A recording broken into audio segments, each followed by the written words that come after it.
Hofstra University Museum of Art. It's our new series called Second Fridays. Today's is a focus on Andy Warhol. My name is Karen Albert. I'm the acting director and chief curator here at the museum, and I'm going to be speaking today. I wanted to ask before I begin if you would just mute your microphones for right now. It just prevents us from having any kind of feedback or extraneous noise, so we don't have to hear that. That'd be great. And during the program and after, you can certainly use the chat box feature to ask any questions or make any comments. So I'm going to give you a little bit of I know some of your names and faces are familiar to me, and I know you've attended other programs that we've done, but I'm just going to give you a little few brief words about the museum and what we do. And so it's the mission of the museum, along with that of the university, is to create an environment that encourages, nurtures, and supports learning through the free and open exchange of ideas. And we accomplish this through a broad range of exhibitions and programs that promote knowledge and understanding through experiences with works of art and authentic objects. We want to encourage dialogue and inquiry to make you consider an alternate point of view or see an issue from another perspective. This is some of the considerations we have when we're creating our programs. The galleries currently remain closed, but normally the museum presents 4 to 6 exhibitions each year in the Emily Lowe Gallery and the David Filderman Galleries on campus. And oftentimes the exhibitions are thematic and deal with contemporary issues. That's very typical of what we would do.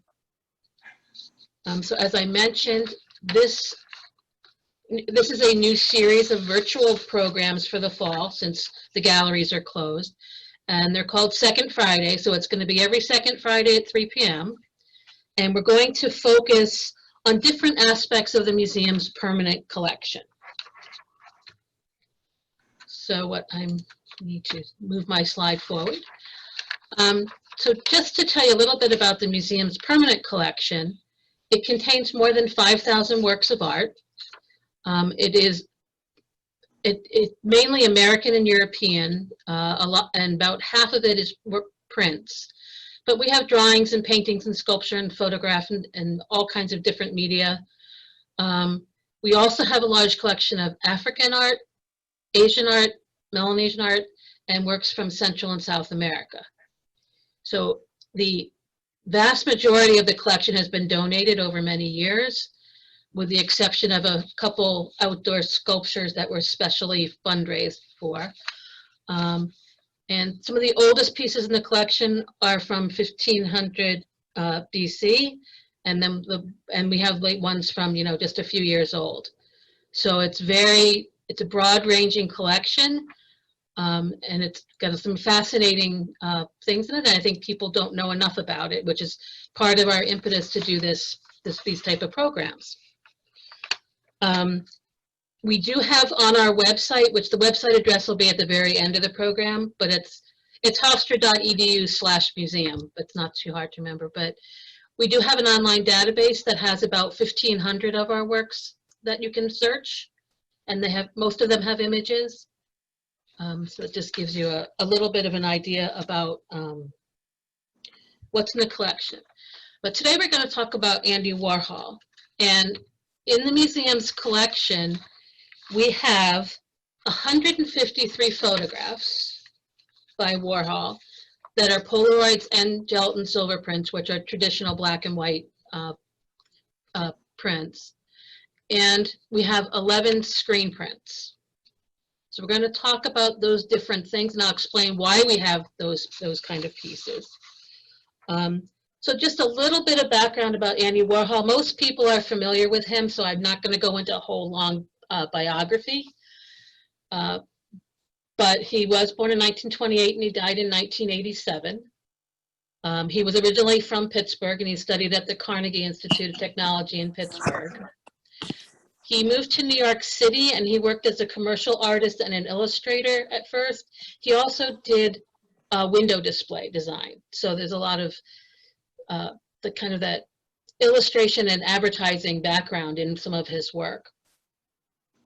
And beginning in the 1960s, he started taking images from popular culture, which it became known as pop art, pop coming from popular culture. So images of advertisement and things in pop culture, and it was things, you know, everybody knows his soup can, the Campbell soup can image, so things on that idea. He was also interested in, he worked in a lot of different media. You know, I don't know if people realize, no, he was a filmmaker also. But we're going to talk mainly about his photography and his, well, we're going to talk about his photography and his prints today, because we're going to really focus on what's in our collection.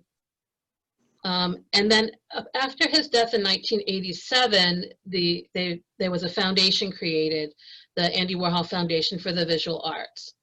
And so a lot of his estate basically went to the foundation. And they do a lot of work with funding contemporary, you know, local art, contemporary artists and exhibitions. So this is the first piece that came into the collection by Andy Warhol. It came into the collection in 1977. It is a little bit difficult to see, and I'll explain why it's a little difficult to see. But one of the things that I think most people realize with Andy Warhol is he was very much interested in repeated imagery and you know, taking the same thing and doing different things with the same image. This particular screen print it's just called Untitled Number 12, and it's from a portfolio that was done called For Meyer Shapiro, which was done to honor the retirement of he was an art history professor at Columbia, Meyer Shapiro. And it was done to endow the chair in the department there. But this particular print, there are a number of images layered on top of each other. They're all done in different tones of black ink. It's very hard to photograph, and even when you have it in the gallery, it's hard to see because it's different. There's some glossy black ink, there's some matte black ink, but it's different tones of black on top of each other. So it's kind of a little bit hard to see. I don't know if anybody can pick out, I mean, I think there's one obvious one that people can pick out. If you want to put it in the chat, which one do you think, which other images that he's done you can see in this. So I'm gonna go to my next slide just to, so obviously the Campbell soup can you can see. You can see the soup image at the very bottom here. You can see the bottom edge of the can and the sides and the top up here, right? So you can see the image of the Campbell soup can. This is another print that he did of cows. So you can see the neck of the cow, here's the nose of the cow, the horns are up here. And then in the back here, this is a print we're going to show later called Flowers. So you can see that this is part of the flower print in the background there. So the reason you can do these multiple images is because he did a lot of what's called screen printing. So I'm going to explain screen printing kind of briefly. It can be much more complicated, so I don't want to get too caught up in the complicated in the process. I want to give you an understanding of what it does. But basically, because it's a printmaking process, it allows you to reuse images over and over again. Okay.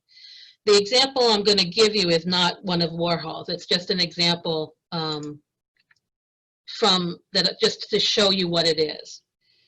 So a screen print, which is also called a silk screen and a serigraph. They're all the same thing, it just goes to the material used. The generic term is called a screen print if you don't know what the material is. But you will hear it called a silk screen or a serigraph. So the basic process is there's fabric that's stretched over a frame. And then a type of stencil is created on the screen. So this is here, with this one on the upper right here, this is the wooden frame. And in the center here is a piece of fabric that was stretched across it. And this is a stencil that's been created on this. Now the stencil can get created in many different ways. One of the ways is to actually take a light sensitive a light sensitive material and cover the screen and basically develop the photograph on the screen. So you can do a photo reproduction that way. And a lot of what Warhol did was done with that process. So then when you have the screen with your stencil on the center, stencil, excuse me, on the screen, then you would ink the print.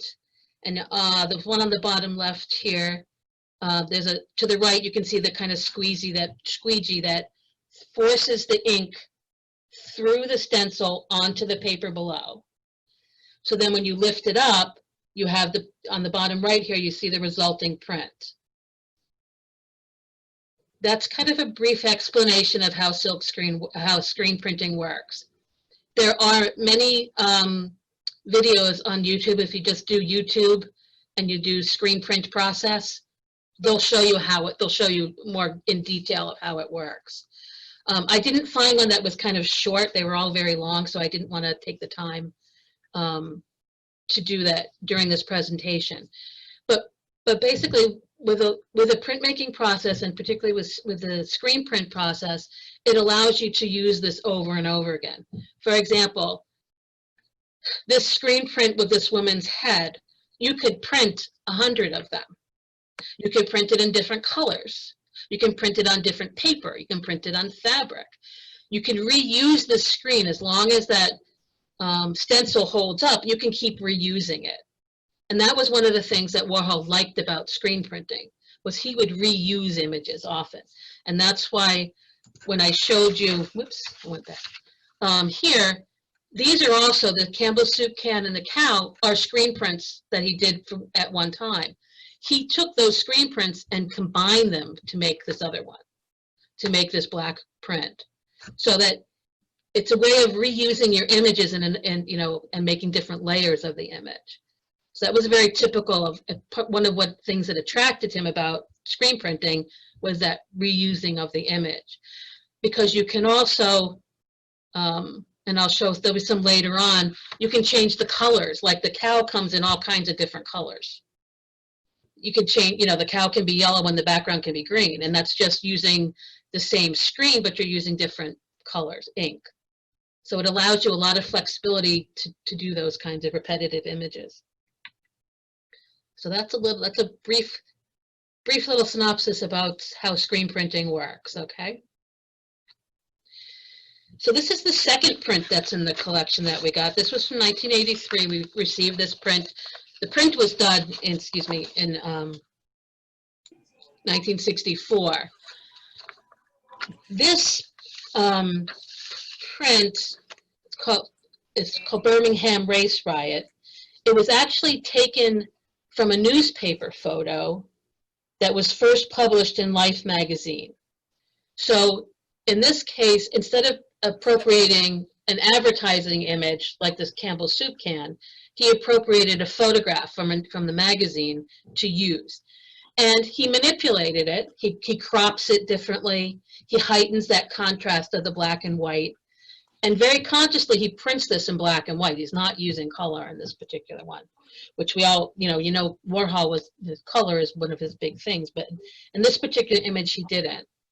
And this is a little bit different from him. Well, he was not, he didn't ignore social problems. He didn't do a lot of work that really addressed it specifically. And this is one of the few that did.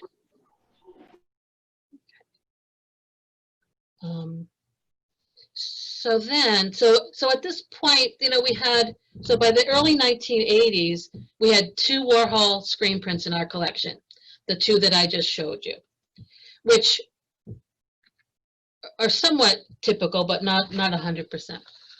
So after the Andy Warhol Foundation for the Visual Arts gets created in 1987, all of the estate from the Warhol estate goes to the foundation.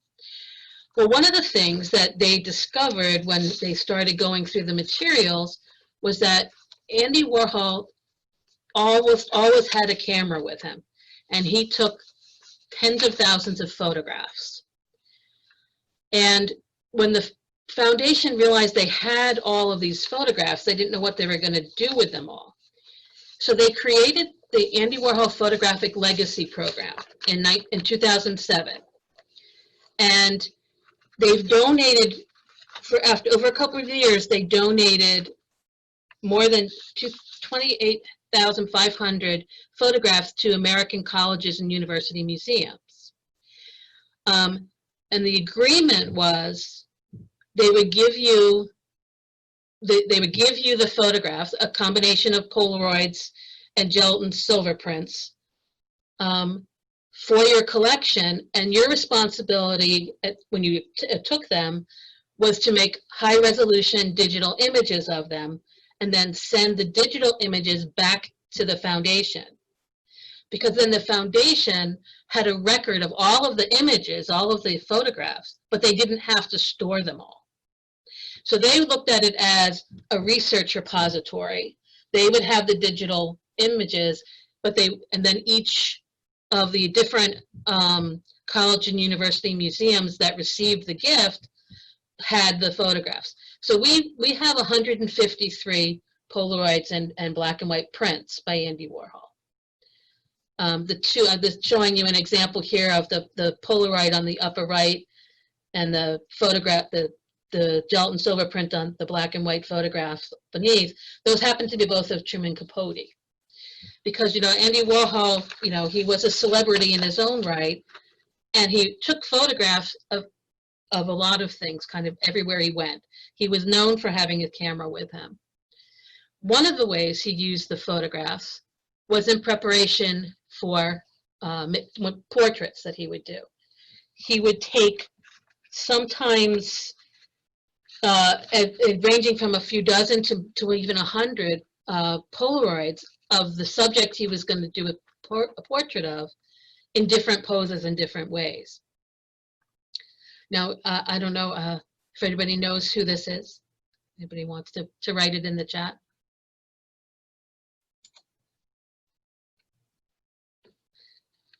But I will let you know. So these are two Polaroids that are in our collection. And we have an answer. We have a guest. Somebody was right. Patricia was right. It is Wayne Gretzky. So this is the portrait that came out of the sitting. So there's quite clearly a relationship between the Polaroids he was taking of Gretzky and the actual canvas. Now, this is a screen print on canvas.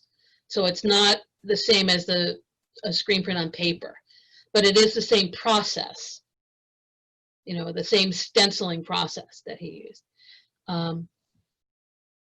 So let's see. So the repetition of the Polaroids also kind of feeds into his whole idea of the repetitive image. So he would take a number of them, and I'm going to give you, okay, so this person, yeah, there we go. Some of the people that he did portraits of were not necessarily as famous as somebody like Wayne Gretzky. This is Marisa Mannelli, who is an Italian fashion designer. So you can see the different types of, these are all Polaroids. You can see the different lighting, you can see the different facial expressions that he got. We have more than of her. I think we have about 10 of them of her in our collection. But I didn't think you need to show all of them, but give you an idea of the types of poses he was having somebody make as he was getting ready to do their portrait. And then this is the portrait that he created from these photographs. Now, we don't have this portrait, but we just have the photographs. But I just wanted to show you why he was taking the Polaroids, what he was doing with them. So there's a number of Polaroids that in our collection that are a series of different people. And there's sometimes we have like just like a dozen photo Polaroids of someone, and that would then become the source for some of his portraits. So that just gives you a couple examples of how he used the Polaroids for that. But then he also, he also was, a celebrity and out and about, especially in Manhattan. How about anybody else? Anybody know who this is? Oh, I put the name on there. Sorry, I shouldn't have done that. I was making a little guessing game. I meant to put it on. Thanks, Rich. I realize it's on the screen. But the two on the right that are color are the Polaroids. So he was always had a camera with him. He was always taking images. He did do some other work on other works of Grace Jones, but I didn't include all of those here. But he was off, whoops, sorry. He also just took photographs of things that caught his attention. These happened to be two window displays, and I mentioned earlier, one of the things he did when he went to New York is he did window displays. So this is obviously something that, relates back to what he did, but it also goes back to that whole idea of repeated imagery and the patterning of repeated imagery. The one on the left is a cutlery store, and those are knives that are in that kind of starburst pattern. Looks like a holiday window also. And then these are beer steins on the right. So he took photographs of just kind of everyday life, things he saw. This is just a people on the street kind of photograph, and then someone's laundry hanging in their yard. So things that caught his attention, he took photographs of. These ones are not necessarily directly related to any particular work that he did, but it was just that idea that he was always observing and he was always looking, and he took lots of photographs. So it was a part of his process.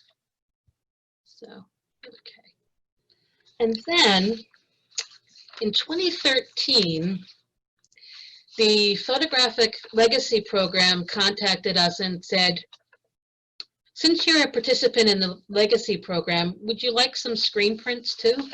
So of course we said yes, we would love to.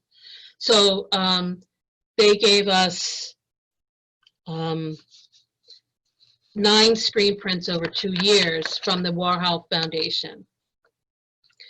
So it really expanded our holdings and what we had of Warhol, not just having the 2 previous prints that I showed you, the black on black and the black and white one, and the photographs. Now we have some works that are really more iconic Warhol imagery that you might remember. So this one is called Flowers. It was done in 1970. But this one is also based on a photo. And Warhol took the photo from an image that was in Modern Photography magazine, and appropriated it from the magazine and made his screen print from it.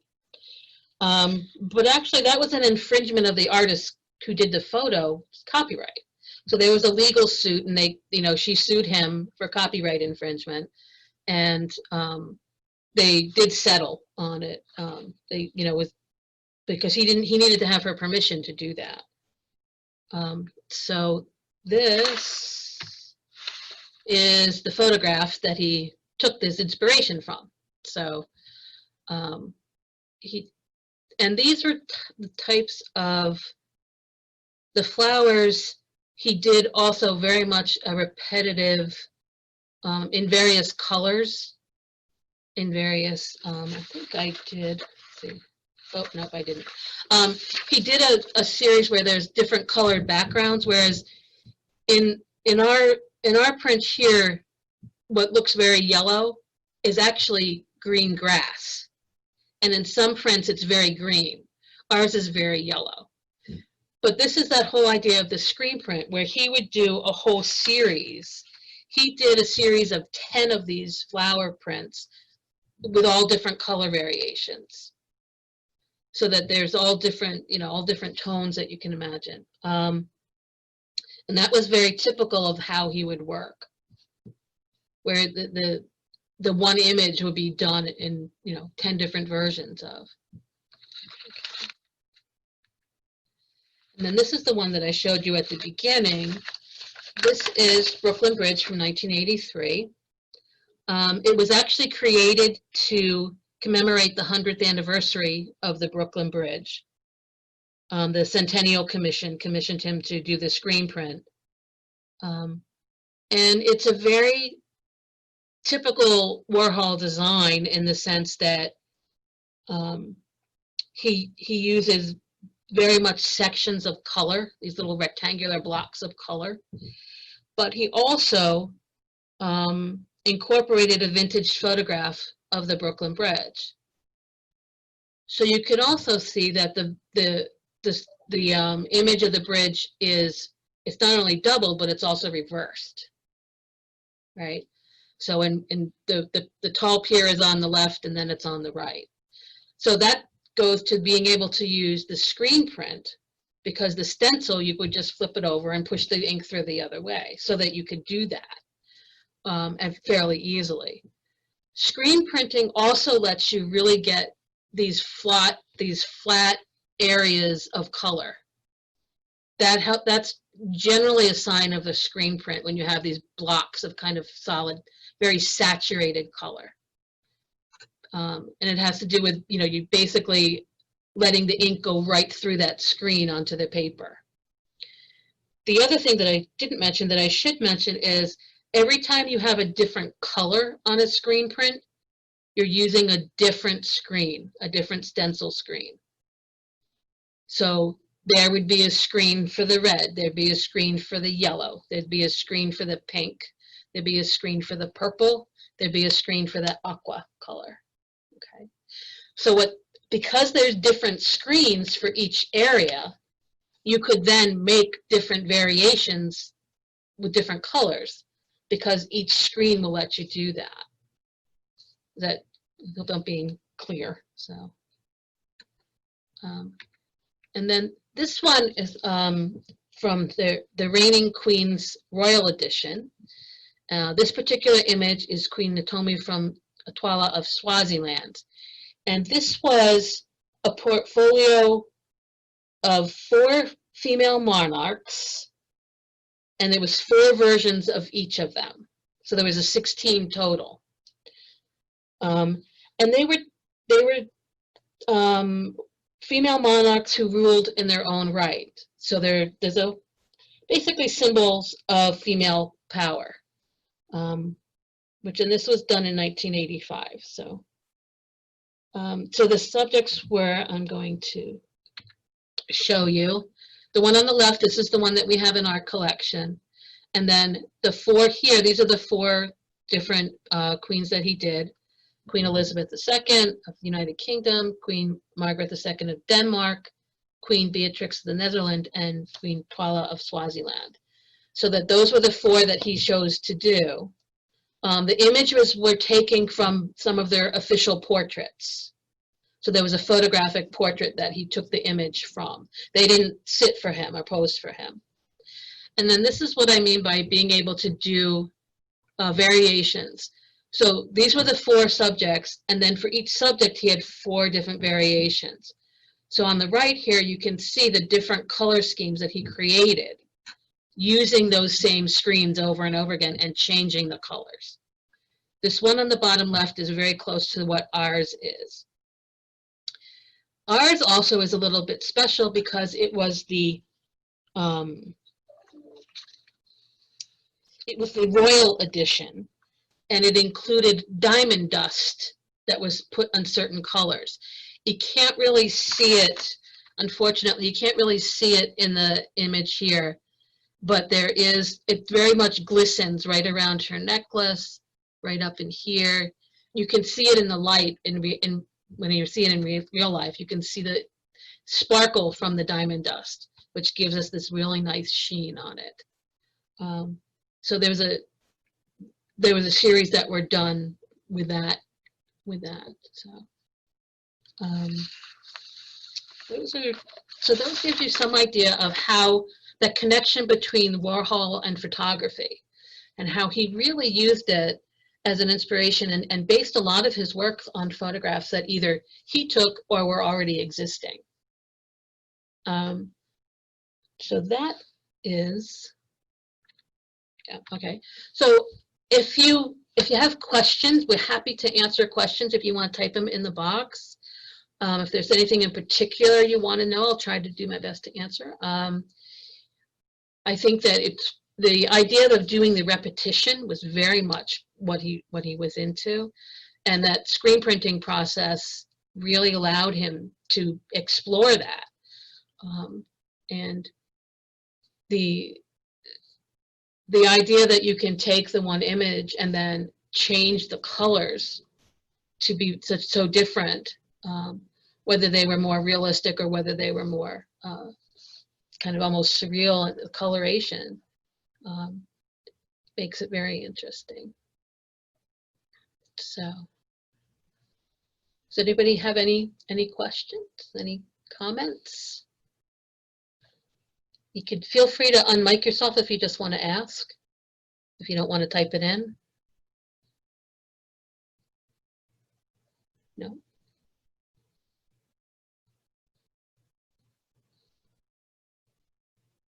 Sasha, was there anything you wanted to know that I didn't answer? You know, I don't know what anyone else was thinking, but the last one that you spoke about, I just can't get over her crown and her headpiece. Yeah. And how it's like such a different kind of headpiece that she has that the other figures do. And I mean, I don't know if you know anything about that, probably not, but it just really struck me. Well, I'm sure it's a traditional headpiece because she's the one from, she's the one who's non-European. So yeah, I'm sure that it's a traditional, because these images were taken from their portraits. Their portraits, their formal portraits.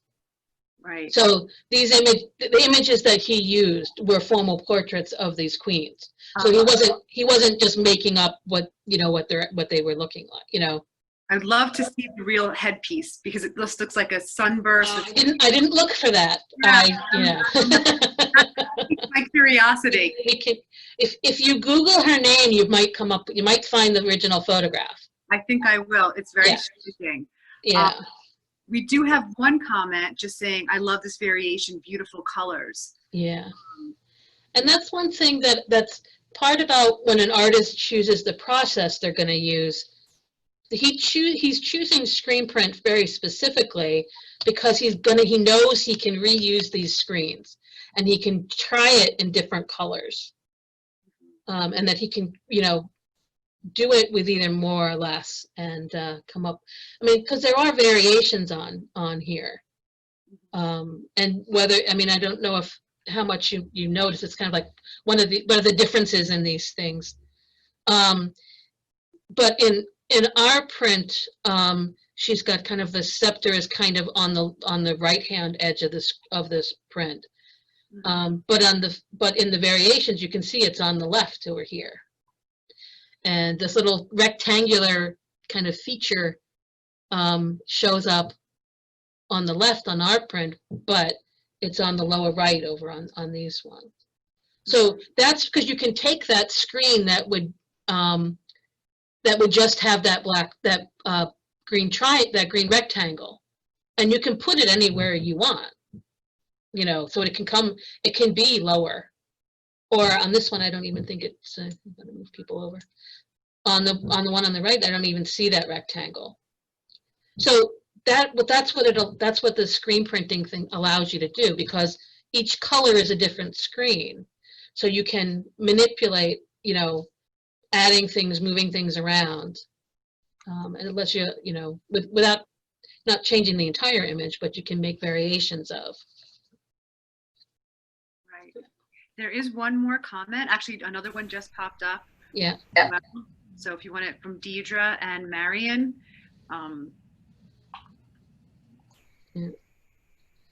Let's see, 1 second. I need to get one.